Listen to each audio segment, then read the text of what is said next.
بسم الله الرحمن الرحيم.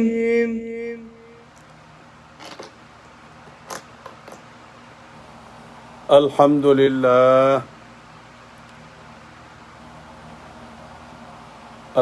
لله رب العالمين، والصلاة والسلام على سيد المرسلين وعلى آله وأصحابه الطاهرين أجمعين.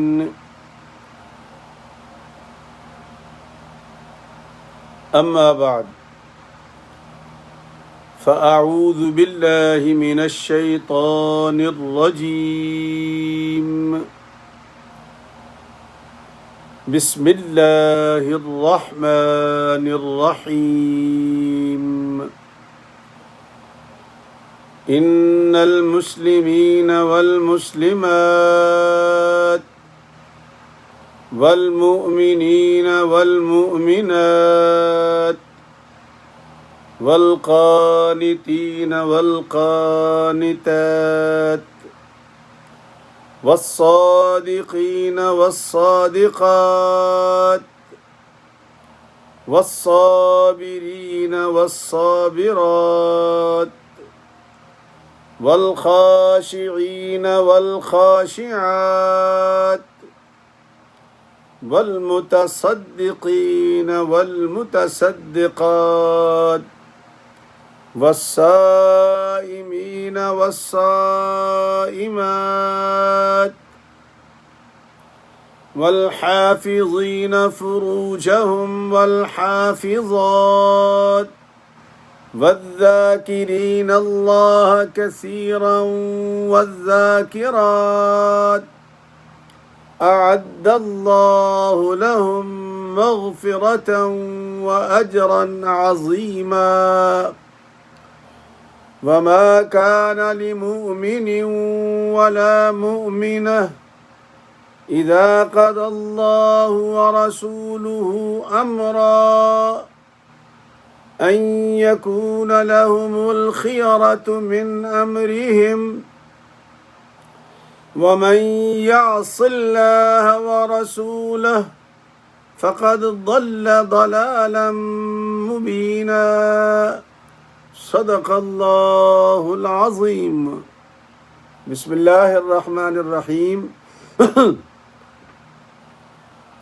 إن الله وملائكته يصلون على النبي يا أيها الذين آمنوا صلوا عليه وسلموا تسليما. اللهم صل على سيدنا محمد وعلى آل سيدنا محمد وبارك وسلم. الصلاة والسلام عليك يا سيدي يا رسول الله وعلى آلك وأصحابك يا حبيب الله. الصلاة والسلام عليك يا سيدي يا رحمة للعالمين وعلى آلك وأصحابك يا شفيع المذنبين. انتہائی واجب الاحترام دوستوں، بھائیوں، عزیزوں، عزیز بچوں، بہنوں اور بیٹیوں، السلام علیکم ورحمۃ اللہ وبرکاتہ. اللہ تعالیٰ کے فضل و کرم سے اور اس کی عنایت سے اور اس کے پیارے حبیب اور ہمارے پیارے نبی جناب محمد الرسول اللہ صلی اللہ علیہ وسلم کی نگاہ کرم سے اور ہم ایک دوسرے کی دعاؤں کی طفیل اس وقت آمنے سامنے اللہ کے قرآن کے لیے جمع ہیں۔ اللہ اس مل بیٹھنے کو اپنی بارگاہ میں قبول اور منظور فرمائے، اور جو کچھ ہم قرآن کریم سے سیکھ رہے ہیں اللہ پاک اس پر ہمیں عمل کی توفیق عطا فرمائے۔ آمین ثم آمین۔ دوستو، اللہ تعالیٰ یہ چاہتا ہے کہ میری محبوب کی امت ایک خوبصورت امت بن جائے، تو اللہ ہمارے کردار کی بھی، اعمال کی بھی، اخلاق کی بھی تربیت کرتا ہے۔ ہم نہ جانے کیوں ایسا کرتے ہیں کہ اعمال پہ انحصار شروع کر دیتے ہیں۔ ہم نے کسی کو پرکھنا ہو تو اس کی نمازوں کو دیکھ کر، اس کے حج کو دیکھ کر، اس کی عمروں کو دیکھ کر ہم اس کی اچھائی اور برائی کا فیصلہ کرتے ہیں۔ اللہ کہتا ہے نہیں، کردار دیکھو، کردار اگر ہے تو نماز بھی ہے، کردار اگر ہے تو روزہ بھی ہے، کردار اگر ٹھیک ہے تو زکوٰۃ بھی ہے، خیرات بھی ہے، اور کردار کی تشکیل مشترکہ ہے۔ تو اللہ تعالیٰ ہمارے گھروں کی بات کر رہا ہے۔ بات اللہ نے اپنے پاک پیغمبر کے گھر سے شروع کی ہے، اور وہ بھی ہماری تسلی کے لیے، چونکہ ہماری عادت ہے کہ جب ہم کسی سے غصہ ہوتے ہیں نا، یہ اپنے امام صاحب سے کیوں نہ غصے ہو جائیں، تو پھر وہ ہم بھی کہنا شروع کر دیتے ہیں یار یہ ہمارے امام صاحب عجیب ہیں کہ جمعے کے دن جو بیان کرتے ہیں وہ قرآن پہ وہ آیتیں تلاش کرتے ہیں جو میرے اوپر فٹ ہوتی ہے، خواہ مخواہ اپنے آپ کو ہدف بنا لیتے ہیں۔ کوئی امام نہیں کرتا یہ کام، تو اللہ کا قرآن ہے۔ تم اپنے آپ کو کیوں نشانہ سمجھتے ہو بھائی؟ اگر تمہارے اندر وہ اوصاف نہیں ہیں، وہ بد اخلاقیہ نہیں ہے، بد کرداری نہیں ہے، تو پھر کیوں اپنے آپ کو ایسا سمجھتے ہو؟ اللہ کا قرآن ہے۔ تو اللہ نے اپنے پاک پیغمبر کے گھر سے بات شروع کی ہے، تو بیویوں کا ذکر ہو رہا ہے۔ تو حضرت ام سلمہ رضی اللہ تعالی عنہا، یہ حضور کی زوجہ محترمہ ہیں اور بڑی باوقار خاتون تھی۔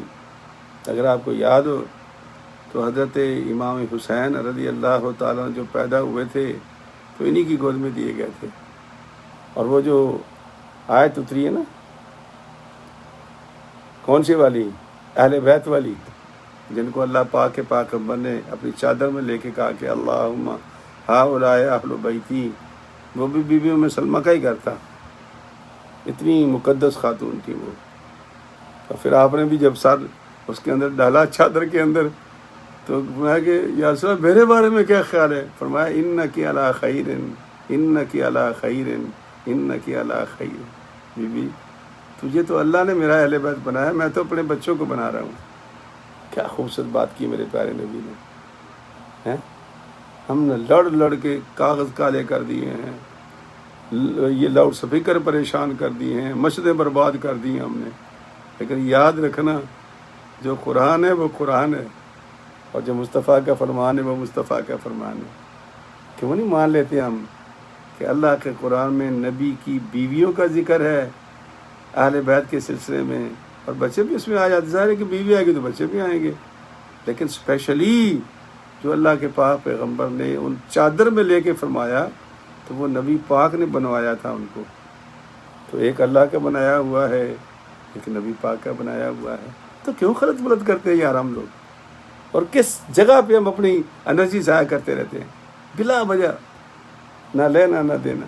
تو بی بی ام سلمہ رضی اللہ تعالیٰ نے کہا یا رسول اللہ، خواتین میرے پاس آتی ہیں اور پوچھتی ہیں، اچھا کچھ عرصہ پہلے جب میں گاؤں میں تھا تو میں بھی یہ سمجھتا تھا کہ بھئی یہ نمازیں پڑھنا، یہ روزے رکھنا، یہ سارے کام کرنا یہ مردوں کا کام ہوتا ہے، خواتین کا اس سے کیا تعلق ہے؟ اور پھر آہستہ آہستہ خواتین کے دماغوں میں بھی یہ بات بیٹھ گئی، وہ جی سارا مردوں ہی کا کام ہے، حج کریں تو وہ کریں، زکاتیں دیں تو وہ دیں، ہمارا کیا ہے، جہاد کریں تو وہ کریں، سارا ثواب تو وہ لے جاتے ہیں۔ تو یہ سوالات اس زمانے میں بھی تھے، یہ ہر دور کے سوال ہیں، اور قرآن تو ہر دور کے لیے ہے نا، صرف پڑھنے کی ضرورت ہے۔ جس دن ہم نے شوق سے، مفتی صاحب کے کہنے کی وجہ سے نہیں، اللہ کی فرمان کے مطابق دل میں بات آ گئی کہ چھوڑ یار، آدھا گھنٹہ ہی صحیح قرآن تو پڑھ لیں، میرے پاس نہ بیٹھیں، گھر میں بیٹھ جائیں، کھول لیں آدھا گھنٹہ۔ 24 گھنٹے میں آدھے گھنٹے کی کیا حیثیت ہے؟ اگر بیٹھ جائیں گے لے کے قرآن اللہ کا، 2 آیتیں صرف، آج بھی 2 آیتیں صرف میرے پاس، سورہ احزاب 33 نمبر ہے اس کا، سپارہ 22 ہے، تو آیات 2 ہیں، 35 اور 36، 35، اور یہ مسلسل ہیں۔ تو میں چاہتا ہوں یہ پورا رکوع جو مسلسل ہے یہ آپ کو پورا ہی سنا دوں، تاکہ کوئی درمیان میں چیز سکپ نہ ہو جائے۔ مضمون ایک ہی ہے، تو 2 آیت کر کے آپ کو سنا دیتا ہوں۔ تو بی بی صاحبہ نے، جو خواتین آئیں ان کے پاس ہے، کہا مرد جہاد پہ چلے جاتے ہیں یا وہ شہید ہو جاتے ہیں، سیدھے جنت میں چلے جاتے ہیں، یا غازی بن کے لوٹتے ہیں، لوگ ان کو سلوٹ مارتے ہیں، غازی صاحب کہہ کے پکارتے ہیں، سارا ہی لے گئے ثواب۔ تو یا رسول اللہ خواتین مجھ سے پوچھتی ہیں، یہ بی بی ام سلمہ نے سوال کیا کہ ہمارا کیا ہے؟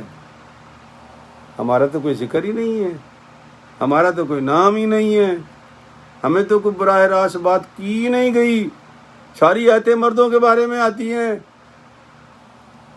تو یہ انہوں نے جب نبی کریم صلی اللہ علیہ وسلم کی بارگاہ میں بی بی ام سلمہ نے یہ عرض کیا، تو اللہ کریم نے پھر یہ آیات اتاری۔ کیا آیات ہیں؟ اللہ فرماتے ہیں کہ ان المسلمین والمسلمات، بے شک مسلمان مرد اور مسلمان عورتیں، اب دونوں آگے، یہ ڈیوٹیاں برابر ہیں، بالکل، نہ عورتوں پہ کوئی کمی ہے نہ مردوں پہ کوئی کمی ہے۔ من عمل صالحا من ذکر او انثی وہو مؤمن، اللہ کریم نے یہاں خاتون کو بھی مومن کہا ہے، مرد کو بھی مومن کہا ہے، فَلَنُحْيِيَنَّهُ حَيَاةً طَيِّبَةً، اگر اچھی زندگی، پاکیزہ زندگی درکار ہے تو تم دونوں کو اچھے اعمال کرنے پڑیں گے، ایک فریق کو نہیں۔ یہ عورتوں کے لیے احکام الگ نہیں ہیں، مردوں کے لیے احکام الگ نہیں ہیں کہ آپ نے، ہماری بہنوں بیٹیوں نے تصور کر لیا جی یہ سارا کام تو مرد کا کام ہے، مرد ہی کریں گے، ہم کیوں کریں؟ ایسا ہرگز نہیں۔ تو اللہ کریم فرماتے ہیں ایکسکیوز می،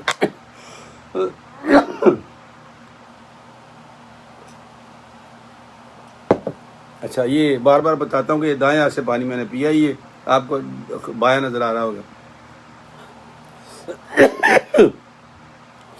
ارشاد ربانی ہے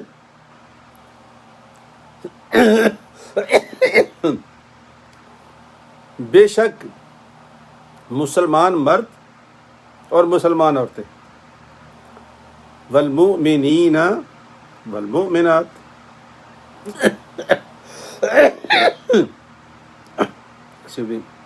اور مومن مرد اور مومن عورتیں۔ اب یہ اندازہ کریں آپ، اس کی جو تقسیم ہے وہ ایک درویش نے کی تھی، وہ میں نے آپ کی خدمت میں عرض کر دی تھی، یاد دہانی کے لیے پھر عرض کر دیتا ہوں۔ اس نے کہا کہ مسلمان اور مومن میں فرق یہ ہوتا ہے،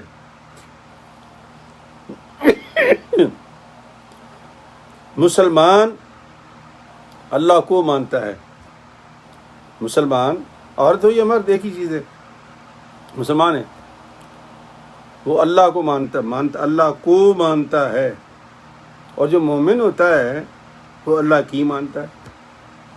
یہ بس کو اور کی کا فرق ہے مومن اور مسلمان میں۔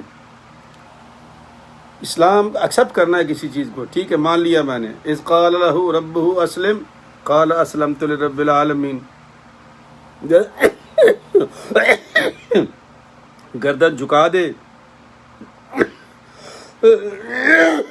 ایکسکیوز می،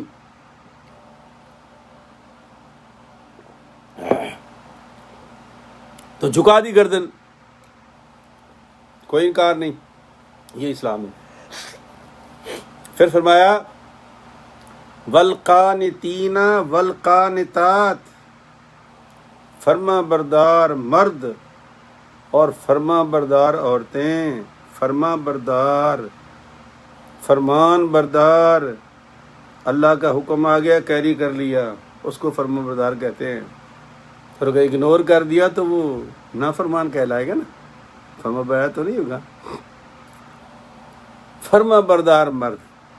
اب یہ اللہ اپنے پاک پیغمبر کو بی بی ام سلمہ کے سوال کے جواب میں ارشاد فرما رہا ہے، فرما بردار مرد، فرما بردار عورتیں۔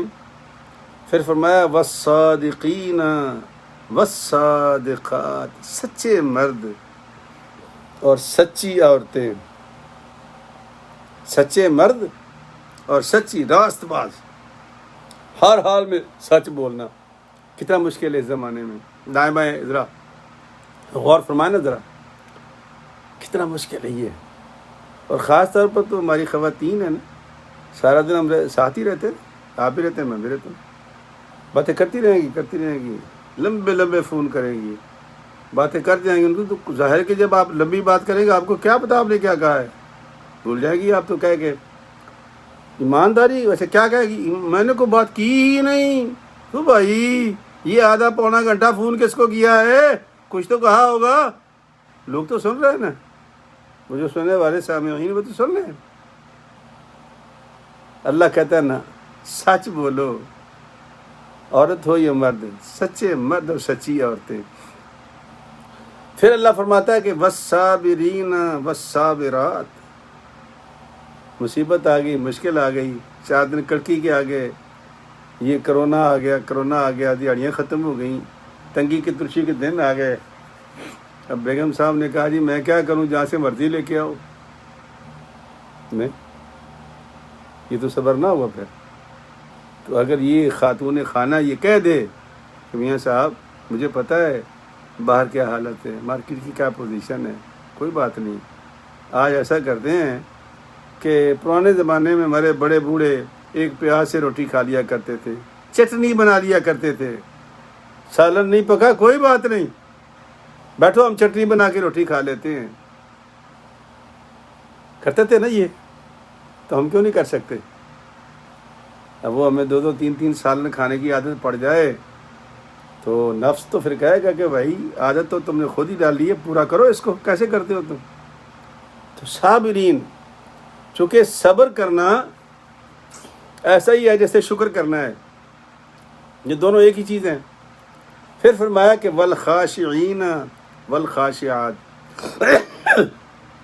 نماز پڑھتے ہیں نا، وہ مسجد میں جائیں یا گھر میں نماز پڑھیں، گھر میں نماز پڑھیں یا مسجد میں جا کے نماز پڑھیں، اپنی نماز پڑھتے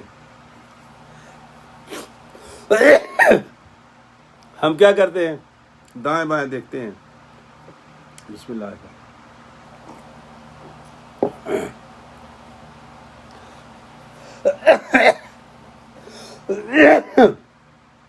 سوری میں جانا یہ کیوں آ گیا سلسلہ۔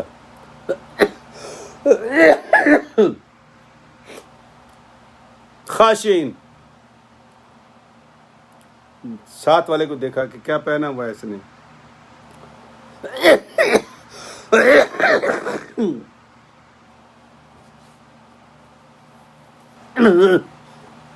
کون سی خوشبو لگائی ہوئی ہے، کیا پہنا ہوا ہے، کون سی خوشبو لگائی ہوئی ہے، یہ خوشبو تو نہ ہوا، اپنی نماز پڑھ، اسے خوشبو کہتے ہیں، اس نے کیا پہنا ہے، کیا لگا کے آیا ہے، تیری ڈیوٹی نہیں ہے بھائی، اللہ کی رضا کے لیے اپنی نماز پڑھ، اس کو خاشعین کہتے ہیں۔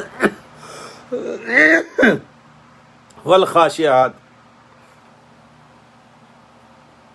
عورتوں کے لیے بھی وہی حکم ہے کہ اگر نماز پڑھ رہی ہیں تو پھر نماز پڑھو، سلام پھیرا او پانڈے چارے، پھر سلام پھیرا او ہانڈی چ ڈوئی پھیر دیں، یہ خوشبو نہیں ہے، نہ نہ نہ نہ، خوشبو یہ کہ اللہ اکبر کیا معنی، تکبیر تحریمہ کسے کہتے ہیں؟ آپ نے علماء نے بتایا ہوگا آپ کو، تکبیر تحریمہ کا معنی ہے کہ جب آپ نماز کے لیے کھڑے ہو گئے جب آپ نماز کے لیے کھڑے ہو گئے تو پھر آپ نے دنیا کی ہر چیز حرام کر لی اپنے پر. تکبیر تحریمہ حرام کرنے والی تکبیر, دنیا کے کاموں کو اللہ کی طرف جوڑنے والی تکبیر, نماز کے جوڑنے والی. اور اگر نماز میں بھی آپ کو وہی خیال آ رہے ہیں, وہی باتیں ہو رہی ہیں, سلام ادھر پھیرا تو یہ کر دو, سلام ادھر پھیرا تو یہ کر دو, پوری نماز میں 20 آپ نے حکم جاری کر دیے ہیں, نماز تو نہیں پڑھی آپ نے. کہاں گیا خشوع اور خضوع؟ تو اللہ فرماتا ہے والخاشعین والخاشعات. خشوع اور خضوع سے نماز پڑھنے والے مرد, خشوع و خضوع سے نماز پڑھنے والی عورتیں, والمتصدقین والمتصدقات.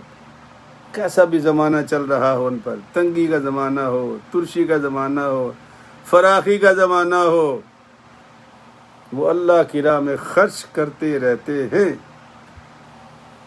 اللہ کی راہ میں خرچ کرتے رہتے ہیں, خیرات کرتے رہتے ہیں اللہ کی راہ میں. اگر دعانے کی ہمت ہے تو دعانے کر دو, دعانے میں ایک آنا کر دو, 1 لاکھ کی ہے تو اس میں سے اپنے حساب سے کر دو, لیکن وہ خیرات کرو ہر حالت میں. والمتصدقین والمتصدقات, ہر حال میں اللہ کی راہ میں خرچ کرنے والے, اللہ کی راہ میں ہر حال میں خرچ کرنے والیاں. شکایت نہیں کر رہا, میں بتا رہا ہوں آپ کو, ہر گھر کا یہ معاملہ نہیں ہے. کچھ بعض وہ خواتین کوشش کرتی ہیں کہ خرچہ خامد کے پیسوں سے ہو, وہ جو میرے بچائے ہوئے پیسے اس میں سے خرچہ کیوں کروں؟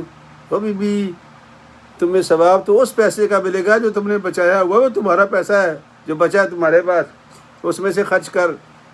یا یہ تو میرا بھائی دے کے گیا تھا, یہ تو میرے والد صاحب دے کے گئے تھے, یہ میں کیوں خرچ کروں؟ سبحان اللہ. خامد کا مال خرچتا, وہ خرچنا ہی خرچنا ہے تم نے نا, خامد بھی تو کر رہا ہے بیچارہ. لیکن اگر تو اپنے پیسے کو اللہ کی راہ میں خرچ کرے گی, اللہ کی راہ میں خرچ کرے گی اپنے پیسے کو, تو تجھے اجر ملے گا, تجھے اجر ملے گا اپنے پیسے خرچ کرنے سے. اور اپنا پیسہ کون سا ہے؟ جو تمہیں مل جاتا ہے, بچے دے جاتے ہیں تمہیں, بھائی دے جاتا ہے تمہیں, والد دے جاتا ہے تمہیں, کہیں سے آ جاتے ہیں پیسے, اس پیسے میں سے خرچ کر. خامد کے پیسوں پہ نگاہ مت رکھا. ہاں وہ تو مشترکہ خرچ ہے نا, دونوں کرتے رہیں گے, لیکن میں خواتین کی بات کر رہا ہوں, کیونکہ مجھے جب خواتین بعض مسئلے پوچھتی ہیں نا, تمہاری اس لیے اپنی بیگم کے حوالے کر دیتا ہوں. باجی جی وہ نا انکل کو کہنا کہ بتائیں نا میرے خامد کو, میرے پاس 80 تولے سونا ہے, 100 تولے سونا ہے, کتنی زکوٰۃ بنتی ہے؟ بتائیں نا. کیوں نہ بتائیں بھائی, اللہ کی بندی تو خامد سے کیوں چھپا رہی ہے؟ اس کو بتا کہ میرے پاس اتنا سونا ہے, اور دیکھو اللہ کی کتنی شان ہے یہ کہ میں اپنے پیسے سے زکوٰۃ دے رہی ہوں. یہ کرو. والمتصدقین والمتصدقات. اور پھر کیا فرمایا؟ والصائمین والصائمات. روزہ رکھنے والیاں, روزہ رکھنے والے مرد, ہر حالت میں کوئی معافی نہیں ہے. لمبی باتیں ہیں, میں مختصر کرتا جا رہا ہوں, ٹائم نکل جائے گا. والحافظین فروجہم والحافظات. اپنی شرم گاہوں کی حفاظت کرنے والے مرد اور اپنی شرم گاہوں کی حفاظت کرنے والی عورتیں. کیسے کرو گے حفاظت؟ اگر ہمارا بھائی گھر میں کاچھا پہن کے آ جائے گا بہن بیٹیوں کے سامنے, تو یہ تو دعوت ہے کھلی کھلی. ستر عورت کیا چیز ہے؟ اور اگر ہماری بہنیں بیٹیاں اتنا باریک لباس پہن لیں یا اتنا چست لباس پہن لیں کہ وجود کے ہر عضو کی نمائش کریں, تو یہ تو دعوت گناہ ہے. تو حفاظت کیسے کرو گے؟ یہی تو حفاظت کرنی ہے آپ نے, کہ اپنے سراپا کو آپ نے اللہ کی رضا کے لیے, اللہ کی خوشنودی کے لیے چھپا کر رکھنا ہے, اللہ کی رضا کے لیے, اللہ کی خوشنودی کے لیے. اور مرد کو بھی اپنا لباس مکمل رکھنا ہے, کاچا پہن کے گھر نہیں پھر سکتے آپ، جائز نہیں۔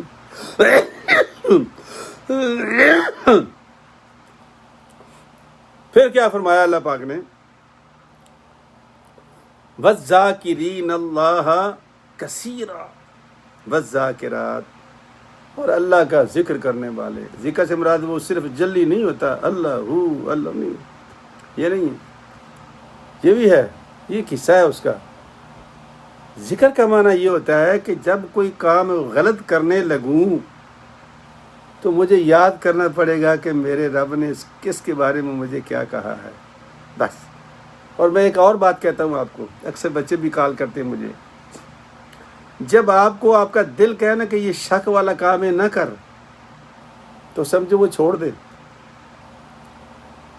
تو وہ شک والے کام کو اپنے امام کو کال کر کے اس کو گنہگار نہ کرو۔ اور دیکھو نا جی، میں اگر وہ شراب کے پیسے الگ رکھ لیا کروں اور ویسے دے دیا کروں باہر کا باہر ہی، لیکن یہاں بڑا ضروری ہے جی شراب رکھنا، اس کے بغیر کام نہیں چلتا، تو بھائی کام مت کر، دنیا میں اور بڑے کام ہیں، تم نے ضرور شراب بیچنی ہے۔ شراب بیچنے والا، شراب لانے والا، شراب پینے والا، شراب پلانے والا، شراب بنانے والا، شراب کی بار برداری کرنے والا، سارے لانتی ہیں۔ کیوں ان چکروں میں پڑتے ہو تم؟ تمہارا دل تمہیں کہہ رہا ہے کہ یار کام غلط ہے، تو مان لو نا دل کی بات، یہ ہے تم مسلمان ہو، اللہ پاک تمہارے لیے اور آسانیاں پیدا کر دیتا ہے۔ وہ ساری زندگی ہم نے بھی تو یہی گزاری ہے نا، لوگوں کو دیکھتے رہتے ہیں، اپنے بچے بھی میرے کام کرتے ہیں اسی، تو سارے کام کر رہے ہیں، لیکن کوئی ایسا کام نہیں کرتا جس میں شراب ہو۔ کیوں؟ اس لیے کہ یہ اللہ تعالیٰ کی طرف سے ہمارے لیے حکم ہے کہ اس سے بچو۔ اب آگے چلیں تو فرمایا کہ کثرت سے ذکر کرنے والے، اللہ کا ذکر کرنا بھی بڑا ضروری ہے، اس سے دل کا زنگ اترتا ہے، لیکن اگر کسی اللہ والے کے ساتھ بیٹھنا پڑ جائے تو سب سے زیادہ خوبصورت بات ہے، اس کے ساتھ بیٹھ کے ذکر کرو، اللہ والے کے ساتھ بیٹھ کے، اس ذکر کا لطف آئے گا آپ کو۔ لیکن باقی ذکر کے کام بھی کرنے بہت ضروری ہیں۔ اور پھر فرمایا اعد اللہ لہم مغفرۃ واجرا کریما، ایسے لوگوں کے لیے، ایسے خواتین کے لیے، ایسے مردوں کے لیے میں نے بخشش تیار کر رکھی، اپنی بخشش ان کی ہوگی، اجرا عظیما، اجر عظیم بھی بڑا ہے ان کے لیے۔ اگلی آیت ہے، وقت تھوڑا رہ گیا ہے لیکن میں اگلی آیت پڑھ دیتا ہوں، ترجمہ بھی کر دیتا ہوں، 2-3 منٹ اوپر ہو جائیں گے۔ حضرت سیدہ زینب رضی اللہ تعالی عنہ آپ کی سگی پھوپھی کی بیٹی تھی، امامہ بنت عبد المطلب کی۔ حضرت زید کو عکاظ بہار سے نبی پاک نے خریدا، غلام بچا تھا، آزاد کر دیا نبی پاک نے، اس کو بیٹا بنا لیا نبی پاک نے۔ جب وہ جوان ہو گیا، بھرپور شادی کے قابل ہوا، تو سرکار نے بحیثیت وہ ذمہ داری جو آپ نے بحیثیت باپ، اصلی باپ نہیں، پالنے والا باپ جسے کہتے ہیں، چونکہ وہ مسئلہ پیچھے آپ سن چکے ہیں، آگے بھی آئے گا، تو سرکار دو عالم صلی اللہ علیہ وسلم نے ان کی نکاح کا پروگرام جب بنایا، تو جب آپ نے دائیں بائیں دیکھا تو پھر اپنا سٹیٹس دیکھا نبی پاک نے کہ یہ میرے نام سے جانا جاتا ہے نا، میرے گھر میں ہے نا، تو کیوں نہ ہو میں اس کا رشتہ بھی اپنے گھر میں ہی کروں۔ تو حضرت سیدہ زینب رضی اللہ تعالی عنہ کے گھر پہنچے نبی کریم صلی اللہ علیہ وسلم۔ تو جب گھر پہنچے تو بی بی صاحبہ سے کہا، حضرت عبداللہ ان کے جو بھائی تھے پھوپھی جد، وہ بھی موجود تھے، ایک ہی بات کی انہوں نے کہ یا رسول اللہ کیا یہ مناسب رہے گا، میں قریش کی اعلیٰ خاندان کی خاتون ہوں، اور وہ ایک بہر طور ایک آپ کا متبنہ ہے، اور ایک غلام خریدا ہے آپ نے، کیا یہ مناسب رہے گا؟ تو اللہ کریم نے ان آیات میں تمام امت کو، صرف ایک کو نہیں فرمایا، پوری امت کو ایک مسئلہ بیان کیا، یہ سمجھنے والا مسئلہ ہے۔ اللہ کریم نے فرمایا کہ لوگو، جب میرا رسول تمہارے پاس کوئی کام لے کے آ جائے تو سمجھو میرا حکم بھی ساتھ ہوگا، اور جب وہ کوئی حکم تمہیں دے دے تو پھر تمہاری مرضی ختم، اب مرضی اس کی چلے گی، اللہ اور اس کے رسول کی۔ یہ آیات اتری تھی.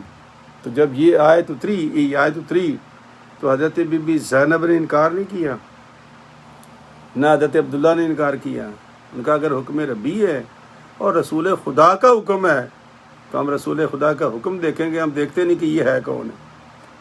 تو اللہ فرماتا ہے وَمَا كَانَ لِمُؤْمِنٍ وَلَا مُؤْمِنَةٍ اِذَا قَضَى اللَّهُ وَرَسُولُهُ أَمْرًا، اور نہیں ہے حق کسی مومن مرد کو اور کسی مومن عورت کو کہ جب اللہ اور اس کا رسول کوئی فیصلہ کر دیں ان یکون لہم الخیارہ، یہ کہ اب اس معاملے میں ان کو کوئی اختیار ہے ہی نہیں، ان کا اختیار ختم. حکم خدا حکم رسول فیصلہ آ گیا، اختیار ختم ہو گیا. ان کو اب ان کے پاس اختیار نہیں ہے. یہ ایک مسئلہ ہے جو سمجھنے والا مسئلہ ہے. اللہ کرے کہ دنیا کی سمجھ میں یہ بات آ جائے. اور فرمایا کہ وَمَن يَعْصِ اللَّهَ وَرَسُولَهُ فَقَدْ ضَلَّ ضَلَالًا مُبِينًا، اور جو کوئی نافرمانی کرے اللہ اور اس کے رسول کی تو بے شک وہ گمراہ ہو گیا اور وہ کھلی گمراہی میں ہے. تو بی بی صاحبہ نے سر جھکا دیا، بی بی زینب نے، لیکن جو دل کے اندر تھا وہ تو تھا نا. اپنے اللہ سے استدعا کی تھی، مالک تیرا حکم ہے سر جھک گیا میرا، میرے نبی کا حکم ہے سر جھک گیا میرا. لیکن دیکھ اتنی بات کی اللہ کی اس بندی نے جب سرکار دو عالم صلی اللہ علیہ وسلم نے نکاح کیا. اب ایک اور بات بھی چھوٹی سی اس میں کہ سرکار دو عالم نے 10 دینار 60 درہم یہ تو نقد حق مہر کے دیے حضرت زید کے ہاتھ سے بی بی زینب کو، اور پھر 50 سیر غلہ گندم، 4 من چھوارے یہ سرکار نے دیے، اور بی بی صبا کے لیے چادر اوڑھنی جو بھی خواتین کے کپڑے ہوتے ہیں وہ سرکار دو عالم نے دیے، لیکن ان سے کچھ نہیں لیا. سن رہے ہیں میری بات آپ؟ یہ جو جہیز ہے نا، جہیز جس کو یہ انڈین دہیج کہتے ہیں، یہ انہی کی ایجاد ہے، یہ ہماری نہیں ہے. اگر یہ ہوتی تو نبی کریم کہتے حضرت عبداللہ سے تم جوان ہو، تمہارا گھر بھرا ہوا ہے، اب اتنی چیزیں دو ہمیں، ہم نے گھر لے کے جانی ہے. نہیں کہا آپ نے، خود لے کے گئے تھے. 10 دینار لے کے گئے تھے جو اس وقت ان کے پاس تھے، 60 درہم تھے ان کے پاس، 50 سر غلہ دیا، کپڑے دیے بی بی صاحبہ کے لیے، اور 4 من چھوارے دیے تھے. کس نے دیے تھے؟ نبی پاک نے دیے تھے. اور ہم کیا کرتے ہیں؟ جس غریب کی بچی لیتے ہیں اس کا جان بچہ گاڑی کر دیتے ہیں، وہ ساری زندگی سر نہیں اٹھا سکتا.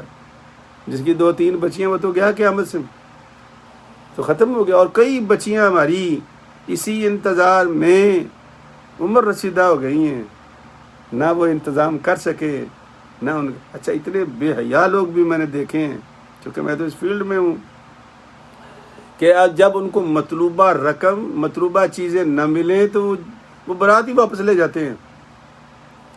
لیکن اللہ کہتا ہے، اللہ فرماتا ہے کہ میرے نبی کی سنت دیکھو، تم مسلمان ہو، تم ہندو نہیں ہو، تم یہودی نہیں ہو، تم یہ ساری تعریف اللہ نے پیچھے کی ہے. تو کیا یہ ان کے کام ہے کہ جس کام کو آپ کے نبی نے نہیں کیا صلی اللہ علیہ وسلم، ہم کیوں کرتے ہیں؟ ہم کیوں لوگوں کو قیامت میں ڈال رہے ہیں؟ کیوں بچیوں کا بیڑا غرق کر رہے ہیں، ان کو عمر رسیدہ کر رہے ہیں؟ سب اس وجہ سے کہ ہمیں مطلوبہ چیزیں نہیں ملتی. ہمیں اللہ جانتا ہے، مجھے اللہ پاک نے جتنے بچوں سے نوازا ہے، میں بار بار نام لیتا اچھا ہی لگتا، لیکن میں نے کوشش کی ہے کہ میں نے کوئی تنگی نہ دوں کسی کو. خود کر لیا سارا کچھ، لیکن بچی والوں سے کچھ نہیں کہا. آپ نہیں کر سکتے؟ کرو، یہ لعنت ختم کرو. جو آپ کے پاس میسر ہے، جو بچے کے پاس میسر ہے. اور ابھی بھی جب میں درس دینے آ رہا تھا تو مجھے کال آئی ہے کہ میرے دوست کی کہ بچے کی شادی ہے، تو مفتی صاحب یہ بتا دو کہ حق مہر کتنا ہے، وہ شرع کتنا ہوتا ہے. وہ کہ میں بھائی میں تو ابھی پڑھ رہا تھا، شریعت نے کوئی حق مہر مقرر نہیں کیا، وہ بچے کی بچے کی وہ جتنی کیپیسٹی اس پر ہے. اگر بچہ تیرا $2000 مہینے کا تنخواہ کماتا ہے تو یار 1 مہینے کی تنخواہ دے دو بچی کو, کیا فرق پڑتا ہے؟ اور اگر وہ 2000 کماتا ہے تم کہو جی 50,000 یہاں لکھو حق مہر, کون دے گا؟ کہاں سے دے گا؟ یہ ظلم ہے. نہ کرو یہ باتیں, گناہ ہوتا ہے یہ. اور بچہ ₹1,00,000 کما رہا ہے اور جی 500 مولوی صاحب لکھ دو. کیوں بھائی 500 کیوں لکھیں؟ دے نا پیسے جو اللہ نے تجھے دیے ہیں. تو یہ ڈسکرمنیشن نہیں چاہیے. اور جہیز کا جو معاملہ ہے نا, یہ میں آپ کے سامنے پڑھ رہا ہوں, یہ قرآن کریم پڑھ رہا ہوں. میرے مصطفیٰ صلی اللہ علیہ وسلم نے خود دیا ہے, لیا نہیں ہے, دیا ہے. اور نبی کریم نے جتنی شادیاں کی ہیں لیا نہیں ہے, دیا ہے. اور بی بی خدیجہ والا جو واقعہ ہے نا, تو وہ جس نے وہ گھر تشریف لائی تھی, سارا مال و متاع اپنے رشتہ داروں میں تقسیم کر دیا تھا, وہ 2 کپڑوں کے ساتھ ہی نبی کے گھر میں آئی تھی. یہ تاریخ کا واقعہ ہی ہے. اس لیے ہمیں چاہیے کہ ہم اس معاملے میں بھی اپنے نبی کی سنت پر عمل کریں اور مسلمان گھرانوں کو بچائیں, بچیوں کو بچائیں اور ان کے مستقبل کو ہم برباد نہ کریں.